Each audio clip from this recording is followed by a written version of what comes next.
Hello, Radhe Radhe. कैसे हो gas? क्या कर रहे हो? और पढ़ाई ठीक चल रही है? चलो, अच्छी बात है। आगे चलते हैं। कोमुलेटिव में आपका एंड का हो गया था। एंड के में यदि दो वाक्य एंड से जुड़े हुए हों तो हम प्लूरल वर्ब का प्रयोग करते हैं। यदि दो वाक्य एंड से जुड़े हुए हों प्लूरल वर्ब का प्रयोग करते हैं। यदि वाक्य बोथ एंड से जुड़े हुए हों प्लूरल वर्ब का प्रयोग कर देते हैं। इसके हम एग्जांपल्स बता दिए थे। अब चलते हैं एज वेल एज। यदि दो वाक्य हम यदि एज वेल एज से यदि हम दो वाक्य एज वेल एज से जोड़ते हैं तो प्रथम वाक्य के सब्जेक्ट के अनुसार वर्ब का प्रयोग कर दिया जाता है। यदि दो वाक्य एज वेल से जुड़े हुए हों तो प्रथम वाक्य के सब्जेक्ट के अनुसार वर्ब का प्रयोग किया जाएगा। एक तो ये हो गया और अगला है नॉट ओनली बट आल्सो। तो इसमें यदि दो वाक्यों को not only but also say जोड़ते हैं तो द्वितीय वाक्य का जो सब्जेक्ट है सर, द्वितीय वाक्य का जो सब्जेक्ट है उसी के अनुसार वर्ब का प्रयोग कर दिया जाएगा सर। ठीक है सर। तो एज वेल एज यदि दो वाक्य जोड़े जाते हैं और दोनों वाक्य जोड़े जाते हैं और एज वेल का प्रयोग करते हैं प्रथम वाक्य के कर्ता के अनुसार वर्ब का प्रयोग किया जाता है। दूसरा है नॉट ओनली बट आल्सो।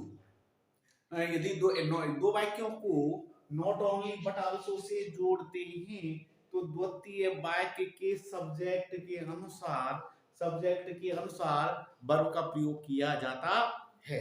इसका एग्जांपल्स देखिए आप। एग्जांपल्स दिखाते हैं तो इसमें पहला वाक्य है आपका। पहला वाक्य देखिए। पहला वाक्य है आपका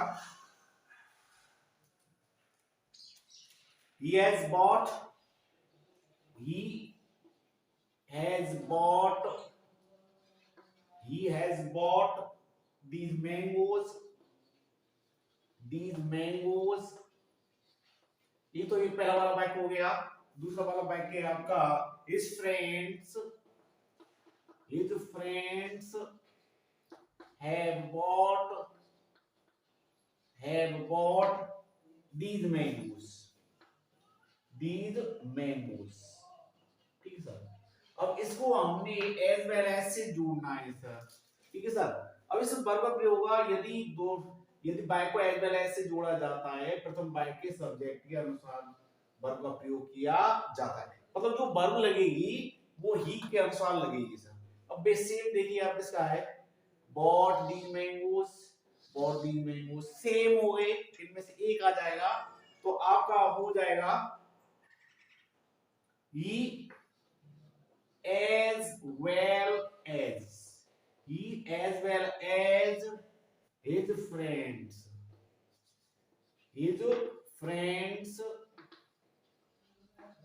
अब देखिए वर्ब का प्रयोग इसके अनुसार आएगा सर। प्रथम वाक्य के सब्जेक्ट के अनुसार वर्ब का प्रयोग किया जाएगा। he as well as his friends has bought these mangoes। तो आपके समझ में बैठ गया कि यदि दो वाक्यों को एज वेल एज से जोड़ा जाता है तो प्रथम वाक्य के सब्जेक्ट के अनुसार वर्ब का प्रयोग किया जाएगा। प्रथम वाक्य में ही दे रखा है सिंगुलर तो इसके अनुसार आ जाएगा आपका ये सिंगुलर वर्ब आ गई आपकी।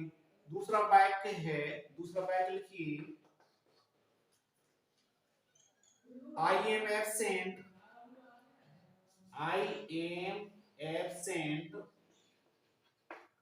एक तो पहला वाक्य हो गया। दूसरा वाक्य है आपका ज्योति इज एब्सेंट। ठीक है सर। अब इनको हम एज वेल एज से जोड़ देते हैं समान तो आपका ये हो गया है एब्सेंट बोला तो हो जाएगा आई एज वेल एज ज्योति। तो इसके अनुसार वर्ब का प्रयोग किया जाएगा एम एब्सेंट। तो कहने का उद्देश्य ये है आपका कि यदि दो वाक्य एज वेल एज से ये दोनों वाक्य एज वेल एज से प्रयोग किए गए हैं एज वेल एज से यदि दो वाक्य ऐसे एज वेल एज से प्रयोग किए जाते हैं प्रथम वाक्य के कर्ता के अनुसार वर्ब का प्रयोग किया जाता है। आपका ये कंप्लीट हो गया। अब चलते हैं हम नॉट ओनली बट आल्सो। और नॉट ओनली बट आल्सो में ये है द्वितीय वाक्य के समझ रहे हो आप, द्वितीय वाक्य के कर्ता के अनुसार, द्वितीय वाक्य के सब्जेक्ट के अनुसार वर्ब का प्रयोग किया जाता है। एज वेल एज में प्रथम वाक्य के सब्जेक्ट के अनुसार, नॉट ओनली बट आल्सो में द्वितीय वाक्य के सब्जेक्ट के अनुसार वर्ब का प्रयोग किया जाता है। देखिए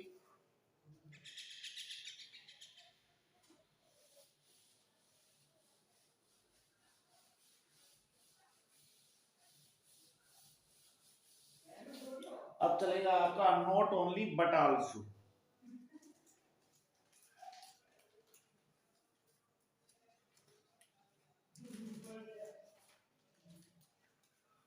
देखिए पहला है आपका the teacher is sleeping, the teacher is sleeping, the teacher is sleeping in the hostel, in the hostel. दूसरा है आपका the students are sleeping in the hostel. इसको हमें not only but also say जोड़ना है सर, और जो verb प्रयोग किया जाएगा द्वितीय वाक्य के कर्ता के अनुसार वर्ब का प्रयोग किया जाएगा, तो हो जाएगा ये तो नॉर्मल हो गया आपका, ठीक सर। तो हो जाएगा आपका not only the teacher, teacher की तो नॉट ओनली अब आ जाएगा but also, but also the students, students. तो इसके अनुसार आएगी वर्ब द्वितीय वाक्य के कर्ता के अनुसार, तो आर आ जाएगा, are sleeping in the hostel, in the hostel. तो नॉट ओनली बट आल्सो के अंतर्गत द्वितीय वाक्य के, नॉट ओनली बट आल्सो में द्वितीय वाक्य के कर्ता के अनुसार वर्ब का प्रयोग किया जाता है, ठीक है सर। और दूसरा देखिए आप द बॉयज,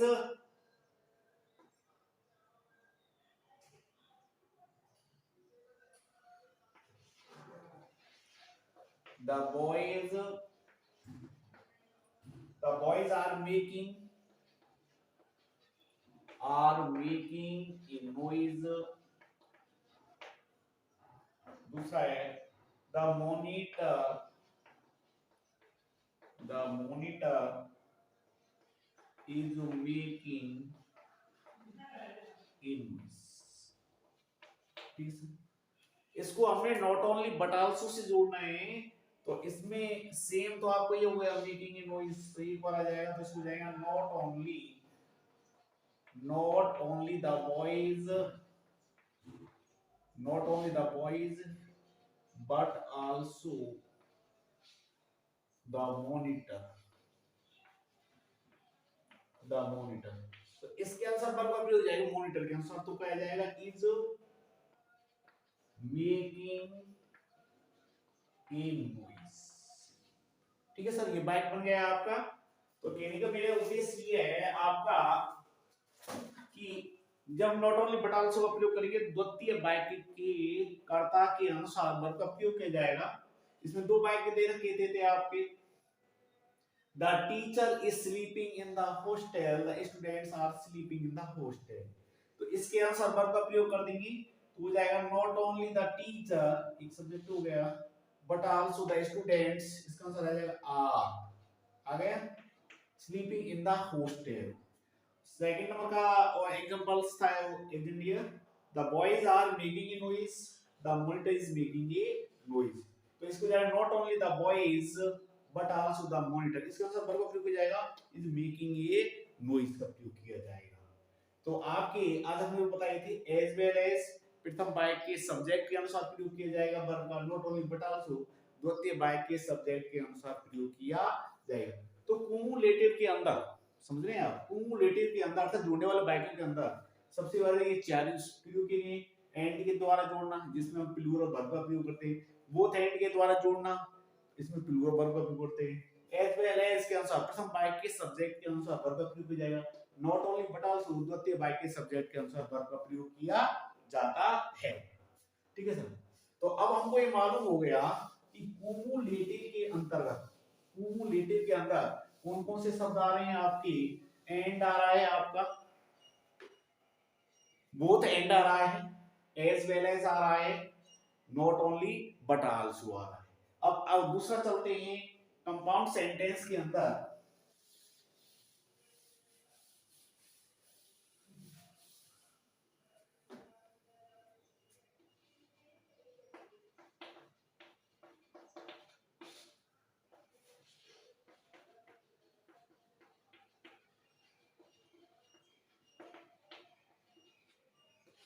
तो आपका ये हो चुका है आपका कुमुलेटिव, कुमुलेटिव सेंटेंस, जोड़ने वाले, जोड़ने वाले। ठीक है सर। इसमें आपके आप कौन कौन सा एंड आ जाएगा, एंड के द्वारा जिसमें प्लूरल वर्ब का प्रयोग किया जाता है, नहीं है। और बोथ एंड का, बोथ एंड का इसमें प्लूरल वर्ब का प्रयोग किया जाता है। और अभी कराया था आपका एज वेल एज का प्रथम, प्रथम वाक्य की, प्रथम वाक्य के कर्ता के अनुसार, कर्ता के अनुसार वर्ब। ठीक है सर। और not only but also, not only but also.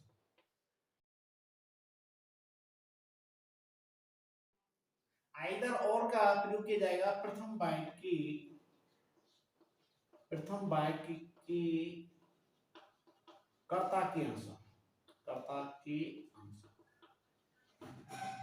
Verb लगाई जाएगी सर। आइदर और नाइदर और में द्वितीय वाक्य के सब्जेक्ट के अनुसार वर्ब का प्रयोग किया जाए। अल्टरनेटिव का मतलब होता है यहाँ विकल्प रहता है, चॉइस, या तो ये काम कीजिए आप या ये काम कीजिए। ठीक है सर। अब इसको आप जोड़ेंगे कैसे अल्टरनेटिव में, तो आप देखिए इसको वाक्य कैसे दे रखे हैं। इसके अंदर आपके लिए एक सैंपल सेंटेंस दिया गया होगा और उसको आप कंपाउंड में जोड़ेंगे सर। कैसे जोड़ेंगे आप, पहला वाक्य दे रखा है इसमें, देखिए आप Ram, Ram at full speed, full speed you will miss, you will miss the train। ये आपका सिंपल सेंटेंस है, दो वाक्य। Ram at full speed, Ram बहुत तेज गति में था, यू विल मिस लेकिन तुम कर दोगे द ट्रेन, उस ट्रेन को मिस कर दोगे। और इसको हमको कंपाउंड से जोड़ना है सर। किससे जोड़ना है, कंपाउंड से, कंपाउंड से जोड़ना है। ये सैंपल हो गया आपका। ठीक है सर। और इसको कैसे जोड़ना है, कंपाउंड से जोड़ना है,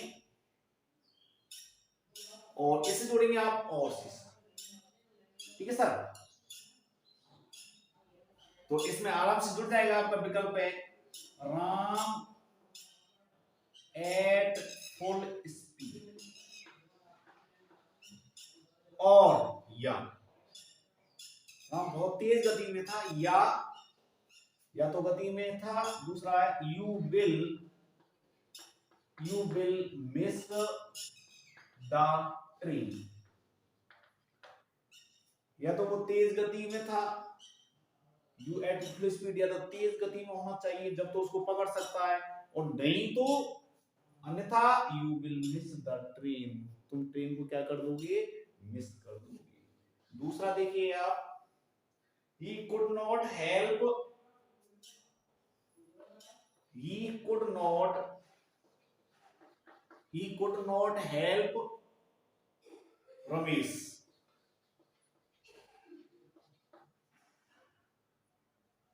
he could not help me, he could not help me।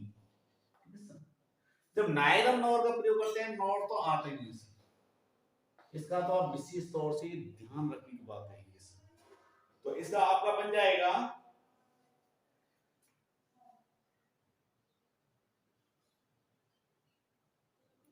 he could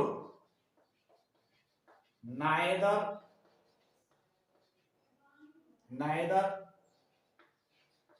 help Ramesh, यहां तो सही है, he could neither help Ramesh nor me,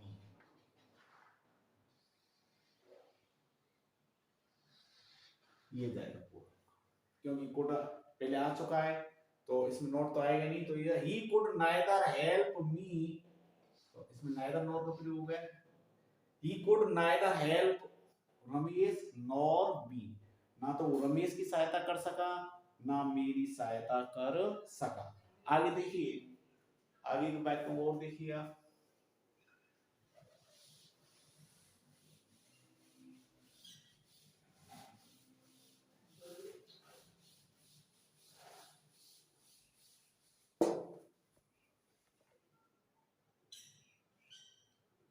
you work harder, तीसरा है आपका,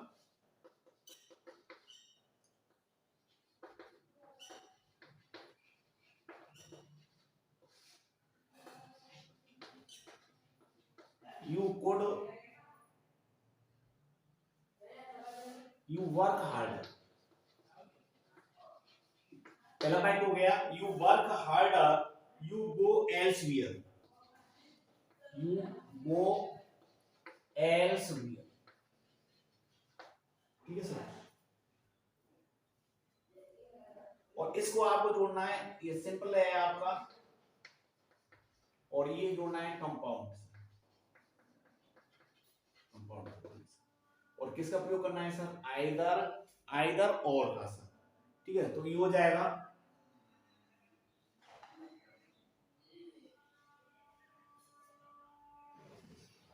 either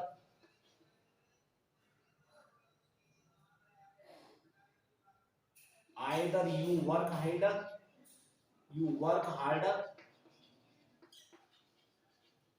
or elsewhere, or go elsewhere,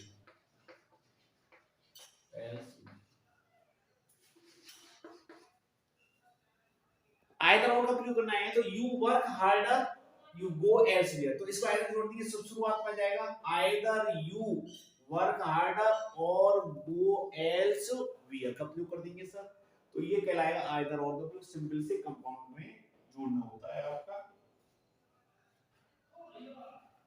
एक और है आपका, she must be,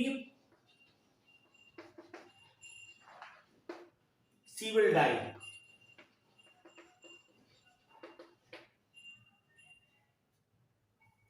तो इसको या तो और से जोड़ें या अदरवाइज, तो इसका सबसे बढ़िया ये बनेगा सी मस्ट बीप, सी मस्ट बीप, और इसको लगाते हैं अदरवाइज, अदरवाइज विल डाई, ये आएगा नहीं आपका,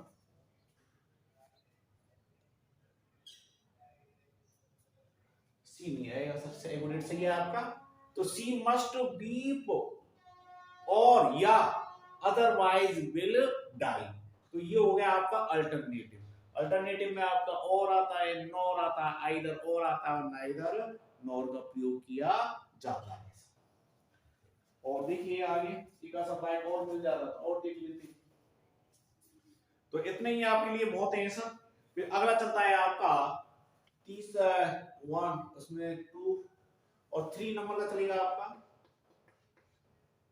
एडवर्सेटिव, एडवर्सेटिव, एडवर्सेटिव का अर्थ होता है विपरीतार्थ, एडवर्सेटिव क्या अर्थ होता है, विपरीतार्थ वाले बाइक, जो हमेशा विपरीत रहते हैं, अपोजिट रहते हैं, उसको कहते हैं एडवर्सेटिव। एडवर्सेटिव के अंदर आपका बट आ सकता है, यट आ सकता है, स्टिल आ सकता है, नेवरथलेस आ सकता है, नेवरथलेस आ सकता है, हाउएवर आ सकता है, हाउएवर। तो एडवर्सेटिव अर्थात विपरीतार्थ के अंदर बट आ सकता है, आपका यट आ सकता है, स्टिल आ सकता है, नेवरथलेस आ सकता है, हाउएवर आ सकता है। सिंपल से कंपाउंड जोड़ने से, दो प्रकार बाइक जोड़ने, तो इस प्रकार से एडवर्सेटिव में विपरीतार्थ आ सकता है। तो इसमें कौन कौन सा है, जो विपरीत हमेशा विरुद्ध, बट जैसे मैं वहां जाता हूं किंतु बट आ जाएगा, नहीं आपने अभी तक ये काम नहीं किया, यट अभी भी यहां हो, स्टिल, नेवरथलेस, नेवरथलेस, हाउएवर फिर भी। तो ये कहलाते हैं आपके एडवर्सेटिव बाइक, विपरीतार्थ बाइक कहलाती हैं। और आइए इसको कल पढ़ेंगे।